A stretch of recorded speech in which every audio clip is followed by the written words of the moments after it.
ಈ ದಿನ ಕರ್ನಾಟಕ ರಾಜ್ಯದಾದ್ಯಂತ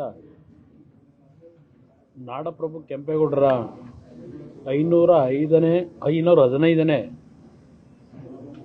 ಜನ್ಮ ಮಹೋತ್ಸವವನ್ನು ಆಚರಣೆ ಮಾಡತಕ್ಕಂಥ ಈ ಸಂದರ್ಭದಲ್ಲಿ ದೆಹಲಿಯಲ್ಲಿ ನಾವು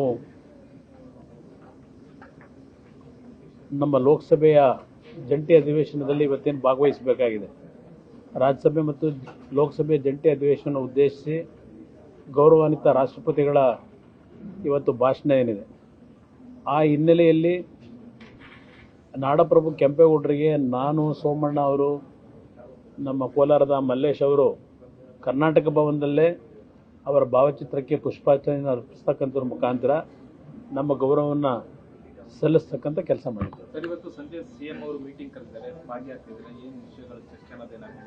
ನೋಡೋಣ, ಅವ್ರು ಏನೇನೋ ಬರವಾಗಿದೆ ಕೇಂದ್ರ ಸರ್ಕಾರದ ಮುಂದೆ ಇರತಕ್ಕಂಥ ಪ್ರಸ್ತಾವನೆಗಳ ಬಗ್ಗೆ ನಮ್ಮ ಮುಂದೆ ಚರ್ಚೆ ಮಾಡಲಿಕ್ಕೆ ಒಂದು ಸಭೆ ಕರೆದಿದ್ದಾರೆ. ನೋಡೋಣ, ಅಲ್ಲಿ ಏನೇನು ವಿಷಯಗಳು ಚರ್ಚೆ ಆಗೋದು ನೋಡೋಣ. ಏನಿಲ್ಲ, ಅಜೆಂಡಾ ಏನಿಲ್ಲ. ನ್ಯೂಸ್ ಫಸ್ಟ್ ನಿರ್ಭೀತಿಯಿಂದ ನಿಮ್ಮ ಪರವಾಗಿ.